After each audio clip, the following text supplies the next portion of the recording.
We work hard as physicians to take care of the health and well-being of our patients. But when it comes to our money, do we have the same condition of care? Probably not. Let's change that together. Welcome to the Financial Freedom for Physicians podcast, where we'll fight and advocate for your financial literacy. As always, I'm your host, Dr. Christopher Liu. Thanks for being here. Let's jump into the show.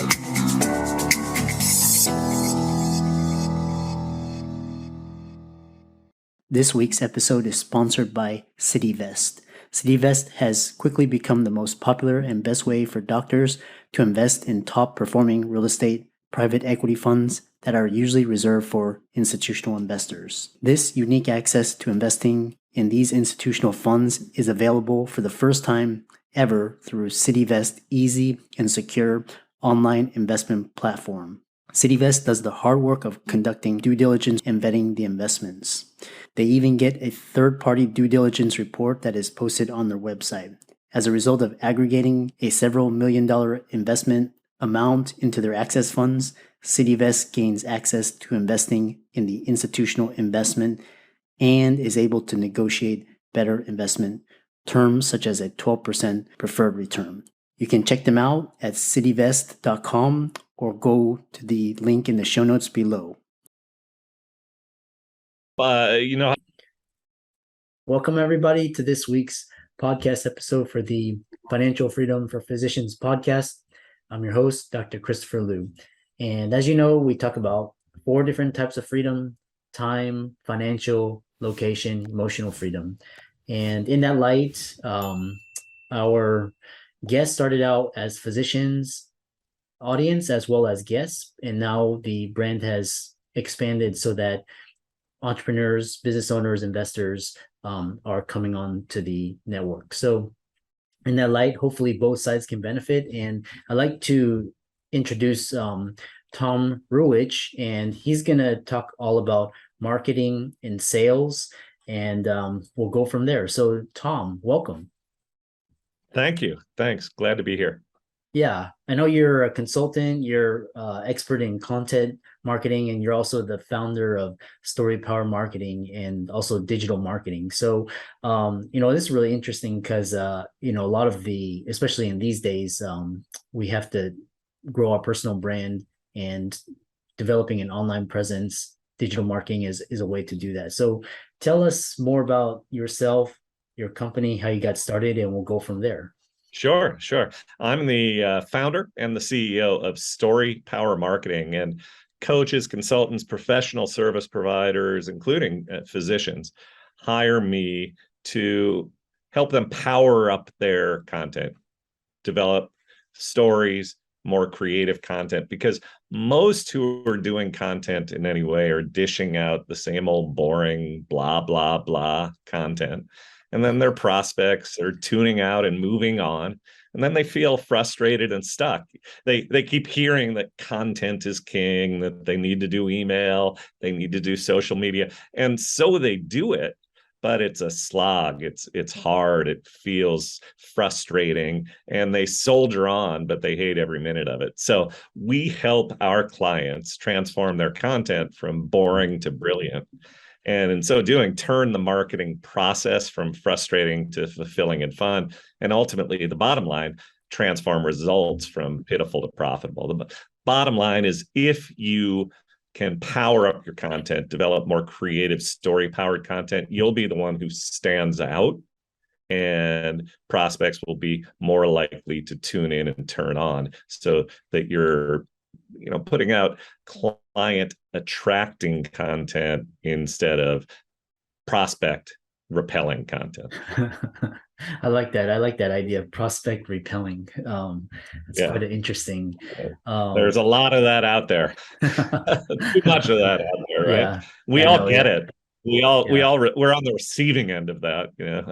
Not another one of those emails, not another one of those social posts. So there's a whole lot of that stuff out there. Yeah. What's interesting is that so we'll talk about, for example, a lot of what you're talking about is like product market fit with the content and the but many business people say they don't have an interesting story to tell. And what's your Uh, response to that? well, they're starting from the premise that storytelling and content creation is all about me, me, me. I have to tell stories about myself, and it's okay to have yourself in the content. In fact, it can be better to do that, but you want to start by understanding your prospect stories, understanding what makes them tick. And the framework that I teach for storytelling is called the three E's, the letter E, 3E framework. And it begins with empathy. That's the first E. Understanding your prospect, understanding your client, what makes them tick, where are they, what are they feeling, what's frustrating them, what's keeping them up at night. The second E, envision. Where do they want to go? What is it that they want to achieve? What's the pain that they want to overcome, and what will that look like and feel like and allow them to do moving forward? If you can evoke that story, that journey from before that you recognize by empathy to after that you recognize through envisioning what they want and need, then they're going to lean in and they're going to say, tell me more. Yeah, I want to take that journey. How do you do that? Those are the stories that you want to be telling. And the 30 is enable. You are an enabler. You are the one who is going to help them move from before to after to achieve the journey. And if you are able to frame it that way, where the prospect can say, oh yeah, I can relate, I want to feel better or achieve this or whatever the story is that you're telling, then you've completely changed the dynamic of how selling is going to work. No longer are you the pitchy pest. You are now the welcome guest. You are now the person who is enabling. They're saying, tell me more. How do I do it? And now you're explaining the product, the service, the treatment, whatever it is that you offer, and they want it because you've already sold them by evoking the story, their story. Now, you can still put yourself into the conversation, but this is not all about sharing your legendary origin story of how you rose through the ranks and blah, blah, blah. That stuff only matters to your audience to the extent that your story reflects back on their story. So don't worry about it. If you don't think you have an interesting story to tell, you do probably, but that's not where you need to begin. Yeah, I love that. It's always starting with the customer first, getting in their mind. What is their avatar? I know you have a lot of do's and don'ts for storytelling for business. Can you expand upon that? Well, yeah, there are tons of them. And the first one that I started with, don't make it all me, me, me, pitch, pitch, pitch. That's a really, really, really important one. And making well, I'll share with you three storytelling principles that are the fundamental do's. Okay. The first one is keep the focus on your prospect's emotional journey. I was talking about that before. The focus is really about your prospects. Number two, keep it human and personal. One of the great don'ts of content marketing in general, is don't just dish out information. Information is not enough. And experts, physicians, consultants, coaches, whomever, they are subject matter experts. And the tendency when they're putting out emails or social posts or whatever it may be is to dish out all sorts of information. And here's the thing, and I say it with all due respect to all of you who have subject matter expertise. The information you have is no better than the information the next person over has.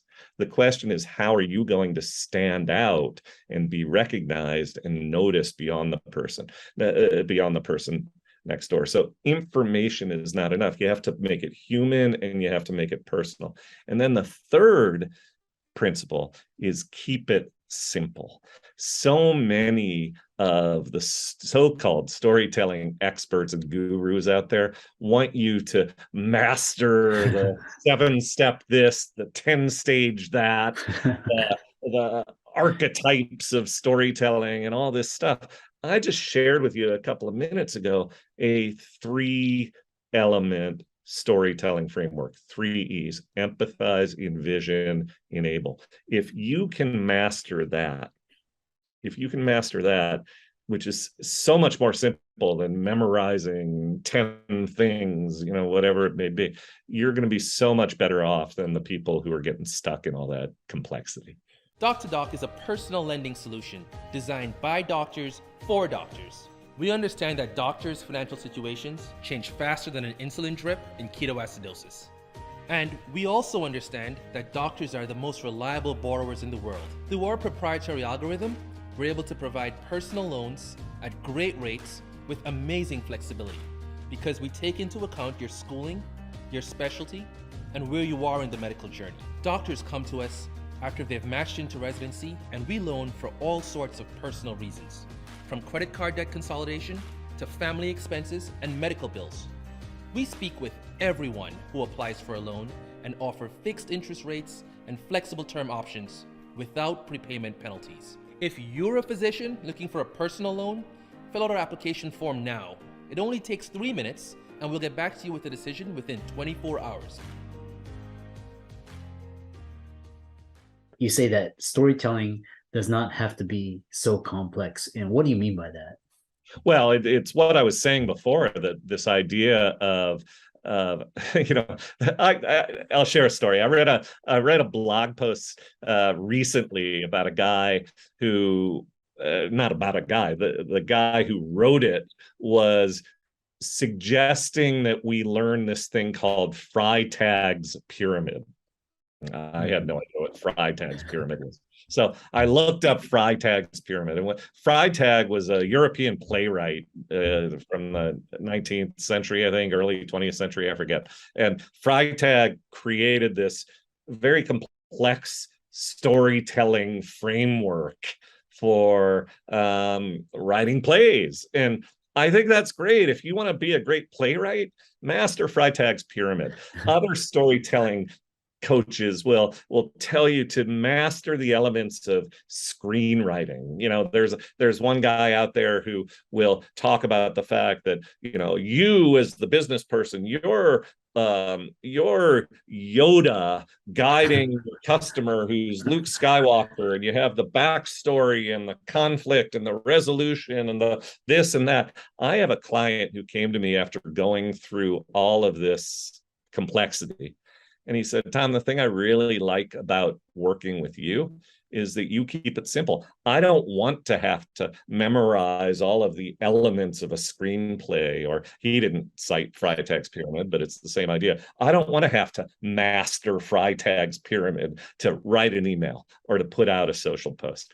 Keep it simple. Don't get hung up on all of this complexity. You don't have to learn archetypes, or whatever the storytelling, the complex storytelling gurus are claiming you need to know.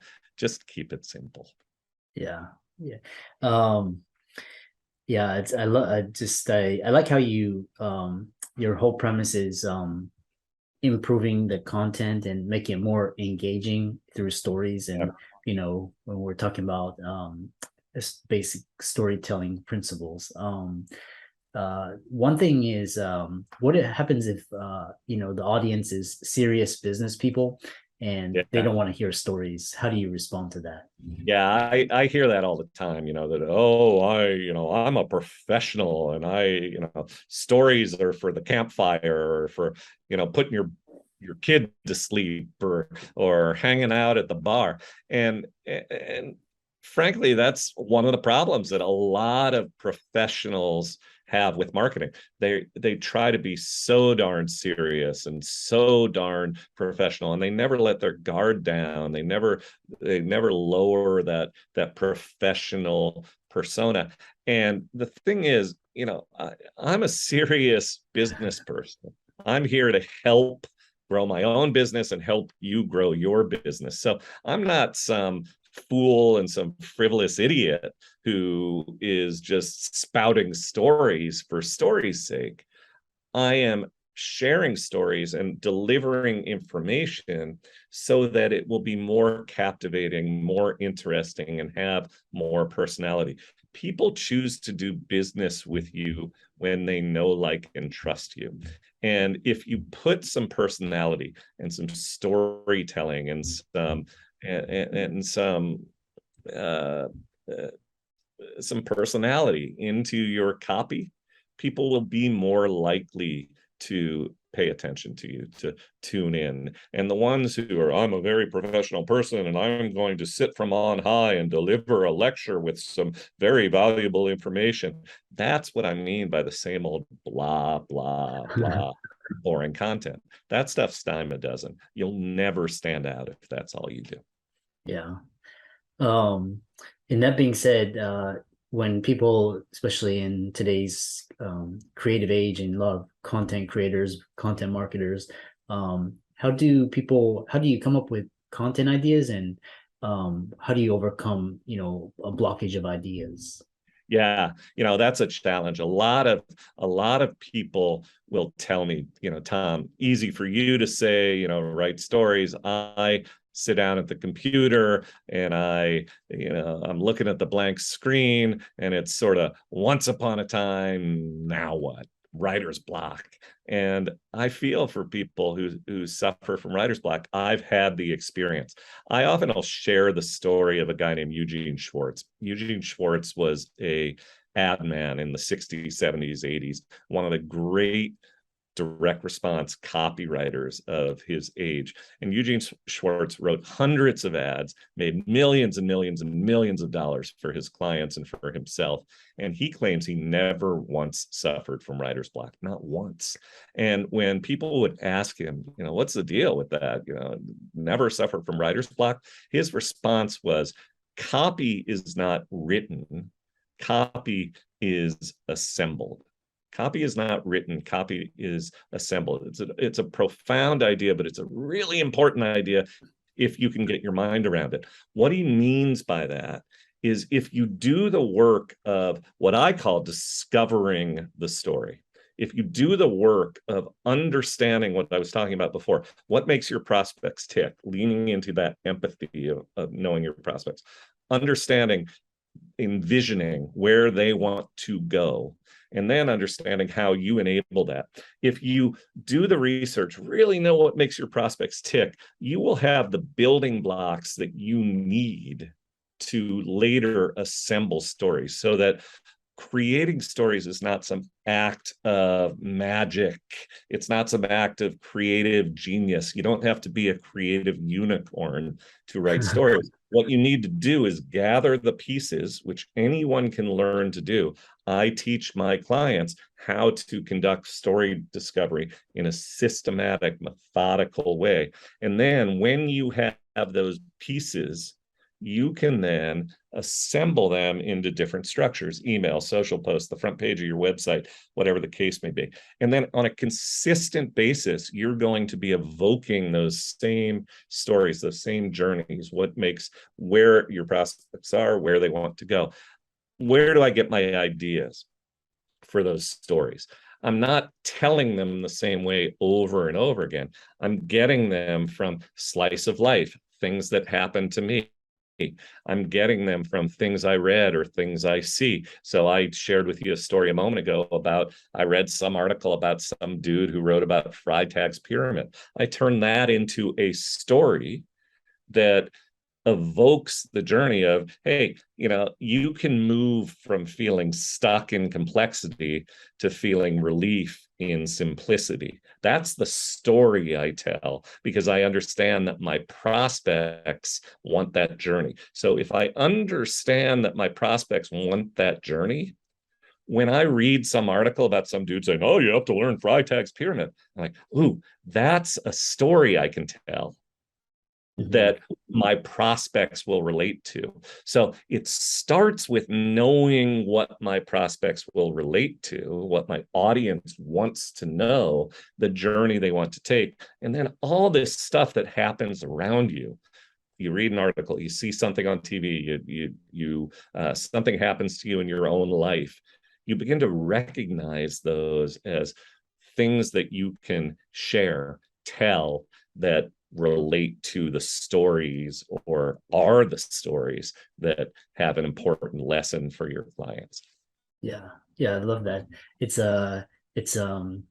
one thing that I love is just, being curious and, through Yeah. either YouTube or, the media, and then getting ideas from there, which is, it's been really interesting conversation.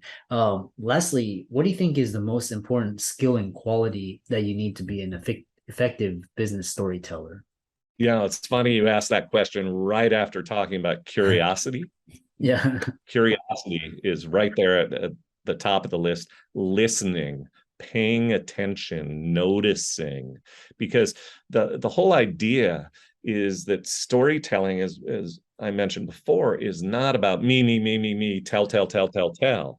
It's about listening, noticing, understanding, empathizing, envisioning, all of which requires a certain amount of habit and practice. Pay attention to what your prospects are telling you. That's part of the story discovery method that we teach. It's not just about going into a room, pulling from your head what you think makes your prospects tick. There's a whole method to story discovery that involves curiosity, paying attention, listening, noticing. Those are the fundamental skills. If you do that, you'll gather those building blocks that enable you to assemble content in a simpler way, as opposed to hoping for the creative magic to strike when you sit down to write an email or a social post. Yeah, yeah. This is I really got a lot of out of this, and what's really, the importance of stories and taking the information and making it engaging. So which is another level.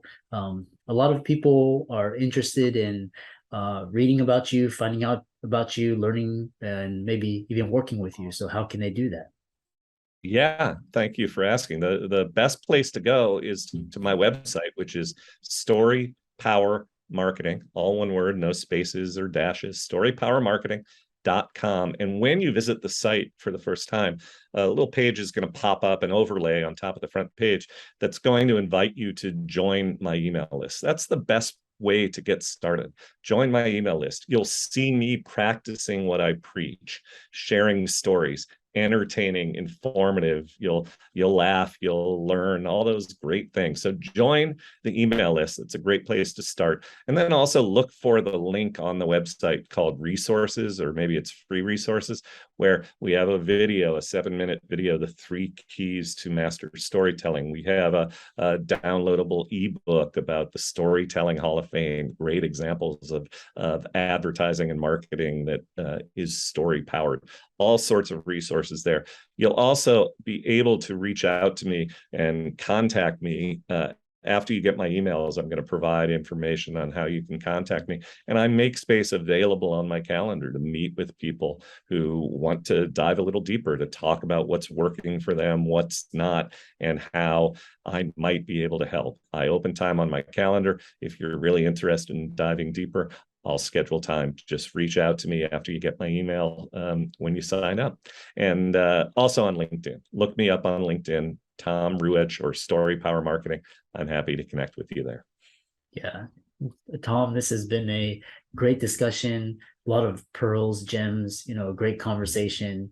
To the listeners, all of Tom's resources will be in the links in the show notes. So thanks so much for coming onto the podcast, and we look forward to hearing about your future success. Thank you, Christopher. Really enjoyed being here, and I appreciate you and the podcast, and I'll see you down the road. I'm excited that you made it for another episode. You are truly the best. If you've been following the show for a while, you know that my passion is to bring you the education you need to find your path to financial freedom. Please come back week after week for new content, new resources, and great guests. Until then, if you haven't already, please be sure to check out the website, www.drchrislumdphd.com, for more support. I'll see you next week.